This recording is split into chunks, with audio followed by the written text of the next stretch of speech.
Bom dia, a paz do Senhor Jesus. Estamos aqui na Escola Bíblica Dominical Online da Igreja Assembleia de Deus da Água Limpa, Pastor Dixon Barcelos. E desde já eu te convido nesta manhã de hoje, compartilhe aí através do Facebook, convide os seus amigos, seus familiares, para juntos aprendermos acerca da palavra do Senhor. E nesta manhã nós vamos tratar acerca da 12ª lição, Jesus, o homem perfeito, da revista da CPAD, A Raça Humana, Origem, Queda e Redenção. Desde já eu te convido para nós orarmos ao Senhor nesta manhã, pedindo a Ele a graça e sabedoria para poder transmitir para você uma palavra do coração de Deus. Senhor Deus, aqui estamos reunidos na Tua presença. Graças te damos, Senhor, por essa rica oportunidade que o Senhor nos concede de estarmos diante do Senhor para aprendermos mais acerca da Tua palavra, que o Senhor possa alcançar cada vida nesta manhã, cada família, cada lar neste local, Senhor, onde o Facebook alcançar. Meu Deus, nos abençoe com a Tua presença, é o que nós te pedimos, certo da vitória, em nome de Jesus. Amém. Vamos lá iniciar nossa aula. Texto áureo da nossa aula de hoje. Está escrito assim a palavra do Senhor.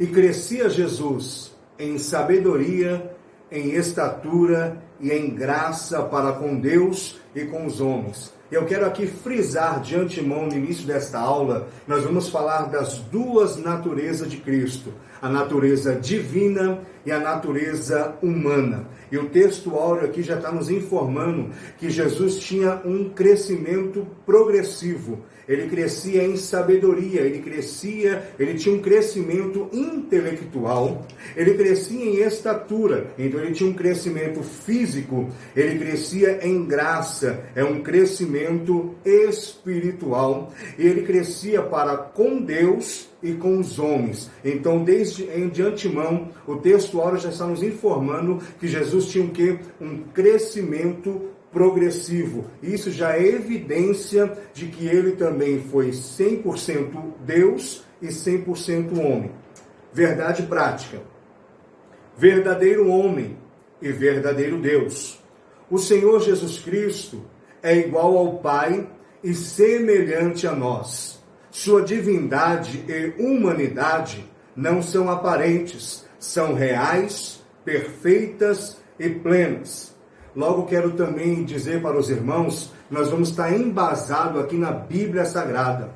Tudo que nós vamos comentar aqui tem base através da palavra do Senhor. E isso aqui, verdadeiro homem e verdadeiro Deus, se remete ao que está escrito em João, capítulo 1, do versículo 1 ao versículo 3. Está escrito assim: no princípio era o Verbo, e o Verbo estava com Deus, e o Verbo era Deus. Ele estava no princípio com Deus. Todas as coisas foram feitas por Ele, e sem Ele, nada do que foi feito se fez. Logo, essa palavra verbo, no seu original, significa logos, a palavra de Deus. Então nós vamos substituir isso aqui, o verbo, pela palavra de Deus. Então ficaria assim: e no princípio era a palavra, e a palavra estava com Deus, e a palavra era Deus. Ele estava no princípio com Deus.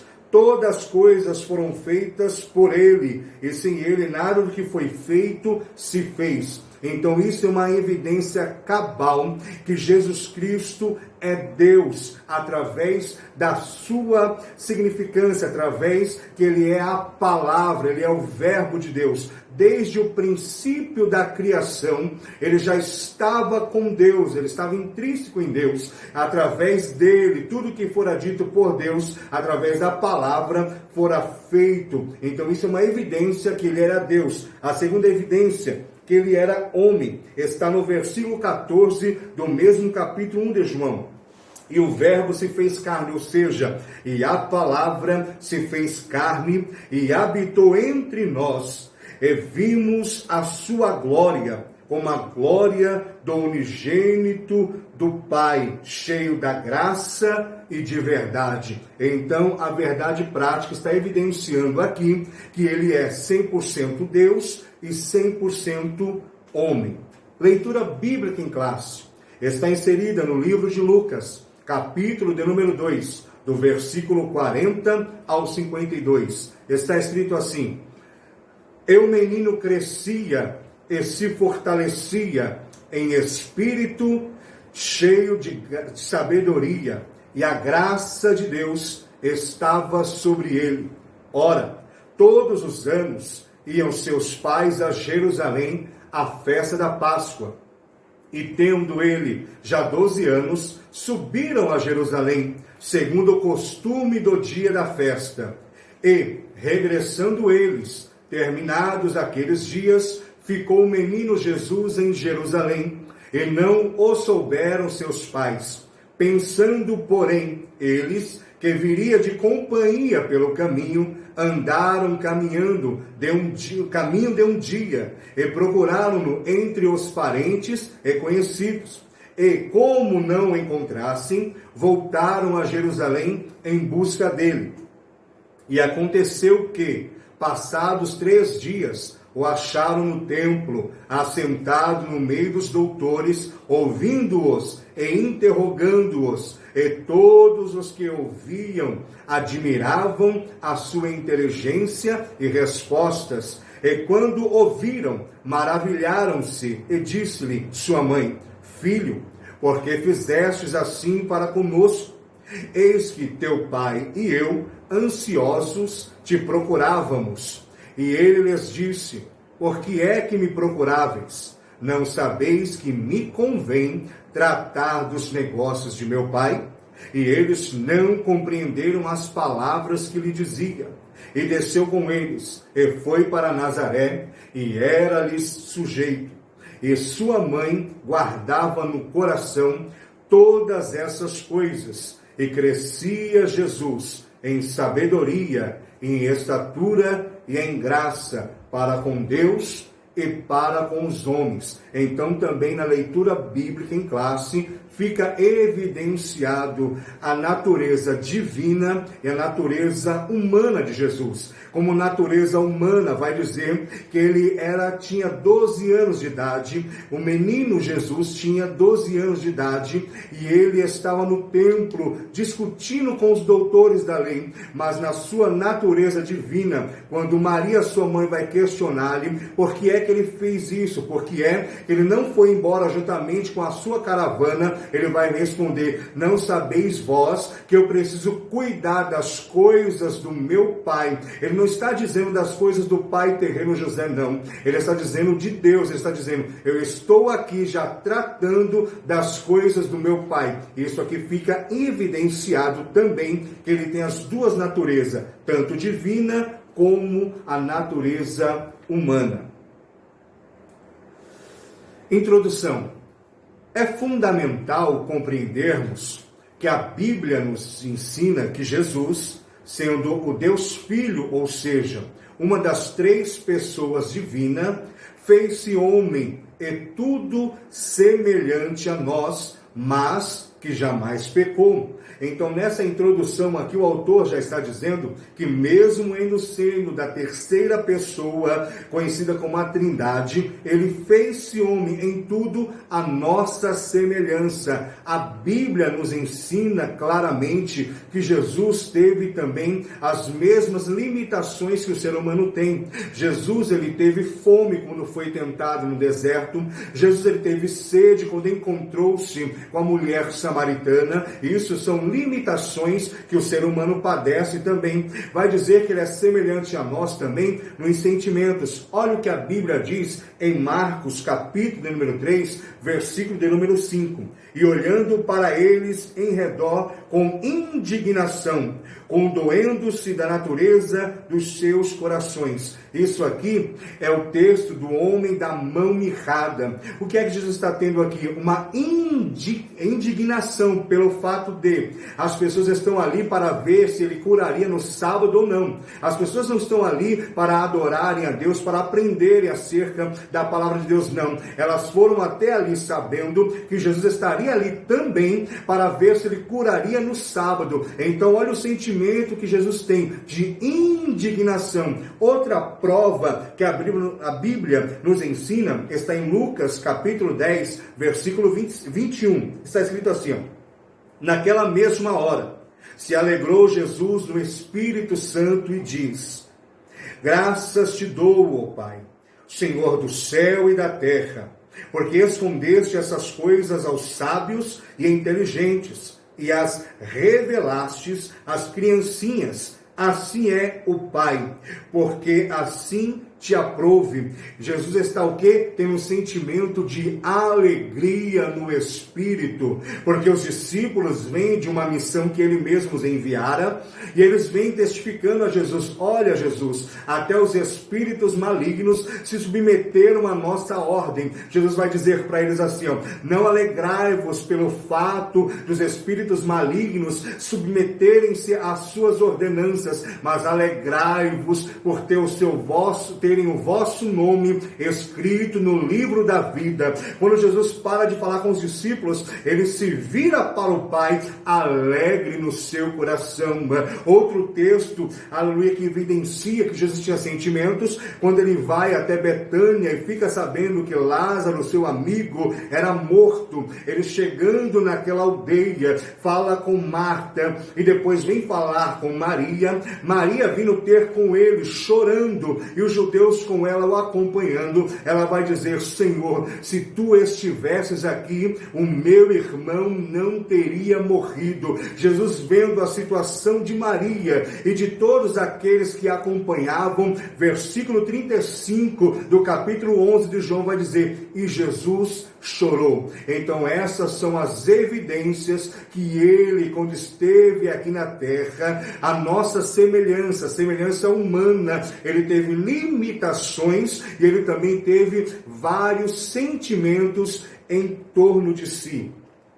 A distorção sobre a real natureza de Jesus nesta obra tem sido há séculos uma das principais armas do inimigo para levar os homens para a perdição eterna. Isso está retratando a pessoas que não acreditam que de fato Jesus um dia existiu. Vão dizer que é apenas uma personagem, mas a Bíblia vai nos informar que ele não é só apenas um personagem histórico, não. Ele é real e ele vive para todo sempre. Primeiro tópico: Jesus é homem. A Bíblia ensina-nos que, num determinado instante histórico, a plenitude dos tempos, Gálatas capítulo 4, versículo 4, está escrito assim, a palavra do Senhor: mas quando veio a plenitude dos tempos, Deus enviou seu Filho, nascido de mulher, sob a lei. O que é plenitude dos tempos? Plenitude dos tempos é referente ao tempo em que o mundo se encontrava providencialmente preparado para o nascimento do Salvador. De acordo com os historiadores, na época em que Jesus nasceu, o mundo romano estava em uma situação de grande expectativa por um libertador. Então, a época que Jesus nasceu era uma época que o cenário estava pronto, que o cenário estava preparado para a sua vinda. Então, Deus sabe como trabalhar e viu que naquela época era sensato enviar o teu filho. Roma, que por vezes servia como vara de correção da parte de Deus, também serviu como abrir caminho para a propagação do Evangelho, porque através do Império Romano é que foram construídas novas estradas para que as pessoas pudessem percorrer por todas as vizinhanças. Enquanto homem, Jesus teve um princípio de existência. Lucas capítulo 1, do versículo de número 31 ao 35, está escrito assim: e aí que eis que em teu ventre conceberás e dará à luz um filho, o qual porás o nome de Jesus. Ele será grande e será chamado Filho do Altíssimo. E o Senhor Deus lhe dará o trono de Davi, seu pai. E ele reinará sobre a casa de Jacó para sempre, e o seu reino não terá fim. Então disse Maria ao anjo: como será isso, visto que eu não conheço homem algum?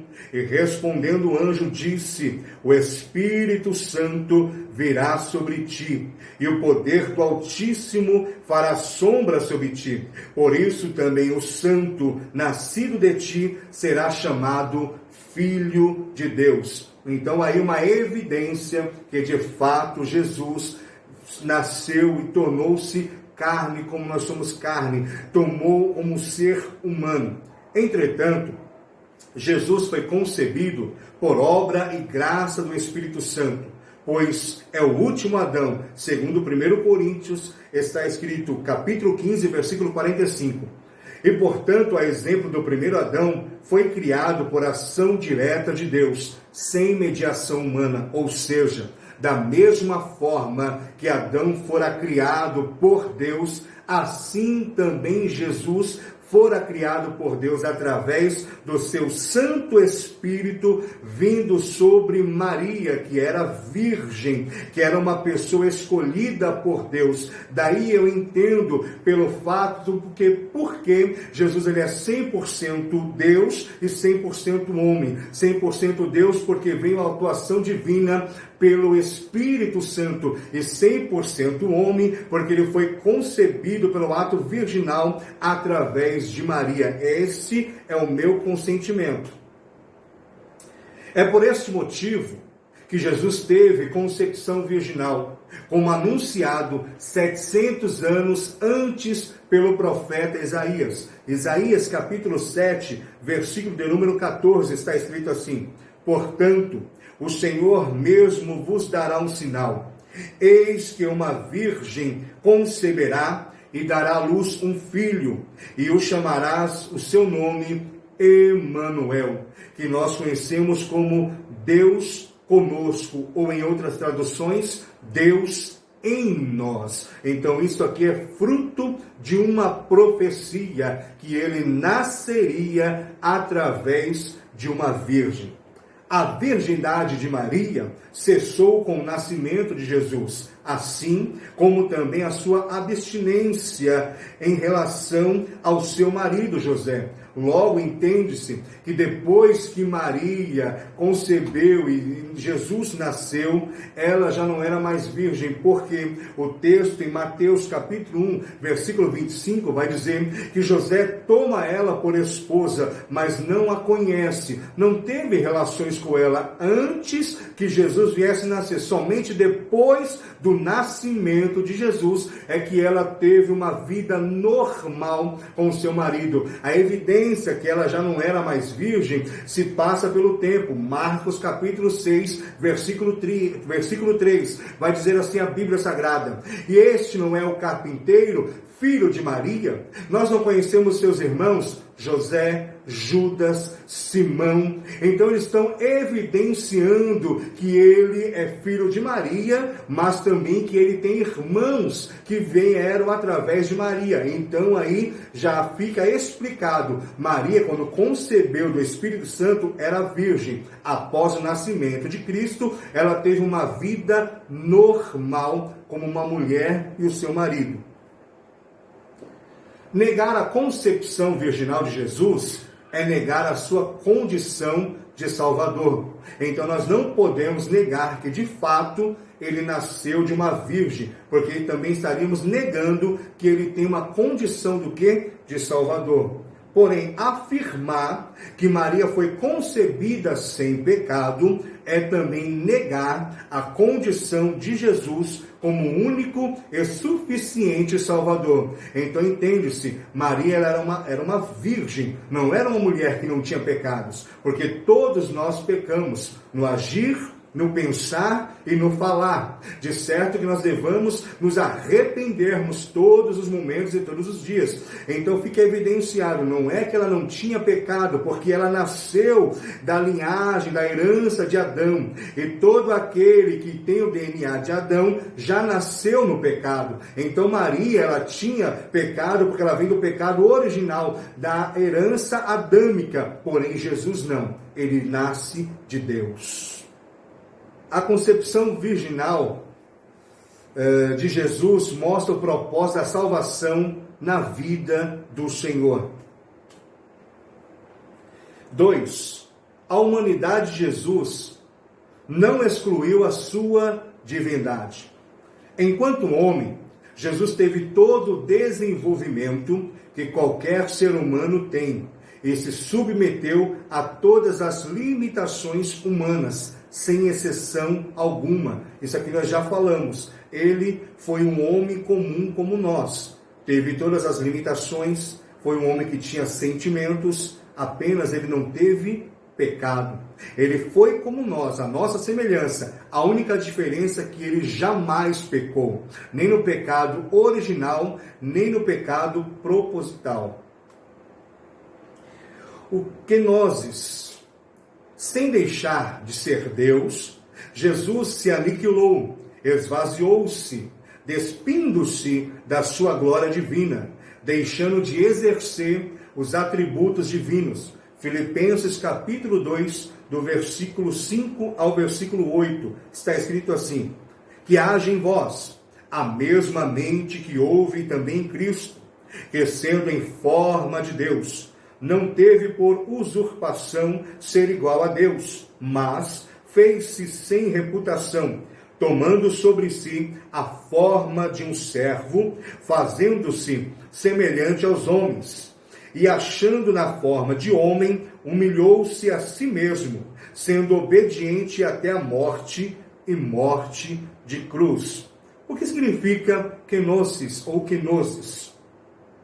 É um conceito na teologia cristã que trata do esvaziamento da vontade própria de uma pessoa e retrata a aceitação do desejo divino de Deus. Então Jesus, nesta questão teológica, ele prefere esvaziar-se de si mesmo, despir-se de toda a sua glória para aceitar um conceito e um desejo de Deus. Haja vista que a prova do que estamos falando é quando ele está no Getsemane, em oração, ele ora: Pai, afasta de mim esse cálice. Mas depois ele se retrata dizendo: mas não seja feita a minha vontade, faça a tua vontade. Então ele é alguém que se esvaziou de si mesmo, de toda a sua glória, de toda a sua plenitude, para encher-se de toda a vontade de Deus.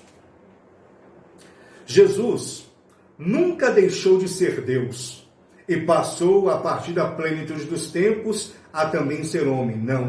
Não é porque ele se tornou homem humano que ele deixou de ser Deus. E não é porque ele se tornou sempre como Deus e deixaria da sua humanidade. Não, ele sempre foi Deus e na concepção virginal de Maria tornou-se homem também.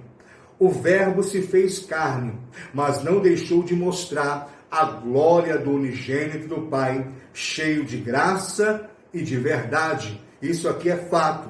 Ele se fez carne, mas continuou sendo o próprio Deus.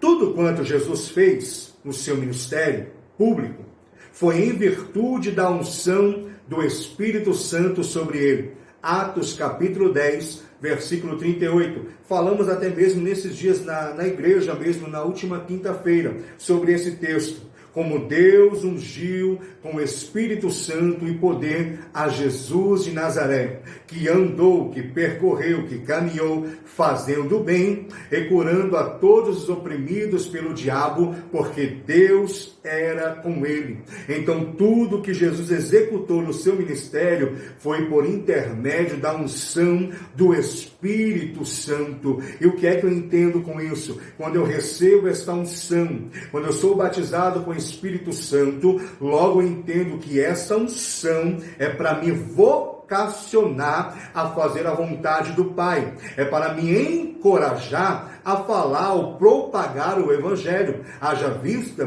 que Jesus, quando entra na sinagoga, ele pega um rolo de Isaías, e a nossa tradução na língua portuguesa é o capítulo 61, porque vai dizer: porque o Senhor Deus me ungiu com o Espírito Santo para pregar aos pobres, para curar os cegos, para para libertar os oprimidos do diabo. Então eu entendo que essa unção do Espírito Santo não é para eu guardar para mim e ser cheio completamente, eu não. Eu recebo essa unção para uma unção de vocacionamento de Deus, para ir fazer o ID do Senhor, para propagar o Evangelho, para ter uma palavra de Deus, que é através da palavra de Deus que as pessoas serão libertas. Esta é a finalidade de ser cheio do Espírito Santo.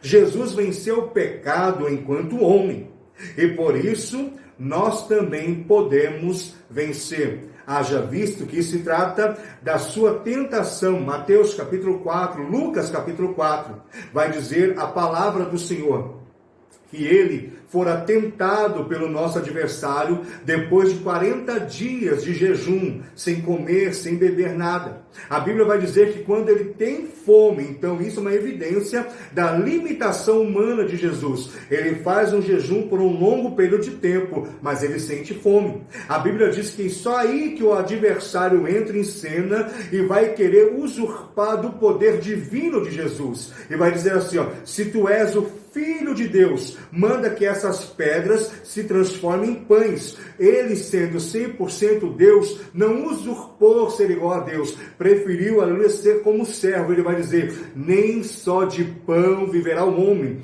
mas sim de toda a palavra que sai da boca de Deus. O adversário, não contente, pega Jesus, leva ele para um alto monte e vai dizer assim, se tu me adorares, se prostrares diante de mim, eu entregarei o reino, eu entregarei a glória, eu entregarei todas as riquezas, porque a mim foi me dado e eu dou a quem eu quero, só precisa me adorar. Então o adversário, ele vem como veio para Jesus e vem para a minha vida, ele vem nos questionar quem somos, perguntando se nós temos ainda a mesma identidade como filhos de Deus, mas depois ele vem com uma proposta aparentemente melhor daquilo que estamos vivenciando. A Bíblia vai dizer que Jesus, ouvindo essas propostas, vai dizer, jamais adorarás outro senão a Deus. A Bíblia diz que ele leva Jesus a no alto do templo, no pináculo do templo, e chegando ali ele vai dizer assim, lança-te daqui para baixo, porque está escrito. O adversário da minha e da sua alma conhece as Escrituras. Ele vai dizer, porque está escrito, ele dará ordem aos seus anjos ao teu respeito, para te livrarem, te guardarem. Jesus responde com a palavra, não tentarás o Senhor teu Deus. Então toda tentação, ela é vencida não no conhecimento bíblico, não, porque o próprio adversário prova para Jesus que ele também conhece, mas é na convicção da palavra de Deus. Não apenas eu posso conhecer, não. Eu tenho que ter convicto, eu tenho que praticá-la, eu tenho que vivê-la, para que ela tenha efeito sobre a minha vida. Então, nós, assim como Jesus venceu, nós também iremos vencer através da convicção da palavra de Deus. 3. Episódios bíblicos que atestam a humanidade de Jesus. Jesus foi concebido no ventre de sua mãe, Lucas 1,31. Jesus desenvolveu-se no ventre de sua mãe até o momento de nascer, Mateus 1,25. Jesus era membro de uma família, textos que evidenciam a humanidade de Jesus. Jesus teve um nome, mas um fato que evidencia. Jesus teve genealogia. Jesus teve profissão. Ele era o quê? Carpinteiro. Jesus foi cumpridor dos deveres cívicos, ou seja, ele também cumpria as leis da época, porque o texto lá em Lucas capítulo 2 vai dizer que ele nasceu sob a lei, debaixo de uma lei. Jesus, ele teve cansaço, coisas, limitações do ser humano. Jesus teve fome, já falamos aqui, Jesus teve sede, Jesus manifestou sentimentos, Jesus foi tentado, tudo isso aqui nós já falamos para provar que ele de fato foi um ser humano. 4. A perfeição da humanidade de Cristo. Jesus é chamado o último Adão. 1 Coríntios capítulo 15, versículo 45. E está escrito no final desse versículo: Jesus foi feito Espírito vivente. Para entendermos melhor isso, abra aí, se você quiser, a sua Bíblia, João capítulo 6, versículo 57. Está escrito assim a palavra do Senhor: assim como o Pai que vive me enviou, eu vivo por causa do Pai. Assim, aquele que se alimenta de mim, viverá por minha causa. Então Jesus é o quê? Vida. Ele evidencia isso em João capítulo 14, versículo 6. Eu sou o caminho, a verdade e a vida. O interessante é que o artigo aqui é definido. Ele é a verdade, o caminho e a vida. Não é um artigo indefinido, um caminho, uma vida e uma verdade, não. É artigo definido. Ele é o caminho, ele é a verdade e ele é a vida. Por isso ele é conhecido em Coríntios 15, 45, Espírito vivificante. Ao chamar Jesus de último Adão, o apóstolo Paulo mostra-nos que, assim como Adão foi, Jesus também foi feito perfeito. Então isso também é uma evidência. Somos semelhantes a Cristo. Ele é semelhante a nós. Nós somos semelhantes a Ele e Ele também é semelhante a nós. Hebreus capítulo 2, versículo 17, vai dizer sobre a semelhança dele para conosco. Está escrito assim: pelo que convinha que em tudo fosse semelhante aos irmãos, para ser misericordioso e fiel sumo sacerdote naquilo que é de Deus, para expiar os pecados do povo. Então ele se fez semelhante a nós, para poder ser como que uma expiação pelo pecado do povo. Jesus nunca pecou. Hebreus capítulo 4, versículo 15, está escrito assim, porque não temos um sumo sacerdote que não possa compadecer-se das nossas fraquezas, porém um que, como nós, em tudo foi tentado, mas sem pecado. Todo tipo de tentação, todo tipo de provações, Jesus ele também passou. A diferença é que ele não pecou, ele não cedeu às tentações. Aí está a diferença. Ser tentado não é pecado. O pecado é ceder às tentações, essas propostas que as tentações nos traz. Motivo pelo qual não tem natureza pecaminosa que Adão transmitiu aos seus descendentes. Jesus é a expressa imagem de Deus. Quando quisermos saber quem é um homem, não temos senão a Cristo Jesus como modelo. Ele é o verdadeiro homem, um homem segundo o modelo divino. Daí porque temos que imitá-lo, tê-lo como exemplo. Jesus, ele é o nosso exemplo de vida. Paulo vai nos dizer que nós precisamos ter o quê? A mente de Cristo. Como Cristo pensa, como Cristo agia. Nós temos que ter o que? Os atributos do fruto do Espírito Santo para entendermos melhor o que é essa humanidade de Cristo. Eu fecho aqui a minha palavra dando como exemplo João capítulo 1, do versículo 11 ao versículo 13. Ele veio para os seus, e os seus não o receberam. Mas os muitos que o receberam, aí eles deu poder de se tornarem filhos de Deus, aqueles que creem em seu nome, os quais não nasceram do sangue, nem da vontade da carne, nem da vontade de homem, mas de Deus. O interessante nisso aqui é que ele nos deu poder para sermos feitos filhos de Deus. Você que nos assiste, essa palavra que vai te alcançar, provando através da Bíblia Sagrada que Jesus tem a natureza divina, mas também tem a natureza humana. Ele veio para os seus o rejeitaram, mas todo aquele que creu nele foi feito filho de Deus. A minha palavra, para eu fechar aqui essa aula, eu digo para você que nos assiste, tenha a certeza que Jesus tem um propósito na sua vida. Creia nele, entregue a sua vida para ele, porque com certeza ele vai fazer algo extraordinário, como já fez um dia na cruz do Calvário, entregando-se a si mesmo em resgate à sua vida. O que eu preciso fazer é não ter ele apenas como mestre, mas ter ele como Senhor da minha vida, porque só vai ser salvo aqueles que têm ele como Senhor. Então essa é a palavra que eu deixo para você aqui. Creia no Senhor Jesus, que Deus te abençoe, que te guarde, que te livre de todo mal, e que a bênção de Deus esteja sobre a sua vida. É o que nós aqui da Assembleia de Deus, da Água Limpa, desejamos a todos vocês. Que Deus vos abençoe, em nome de Jesus. Amém.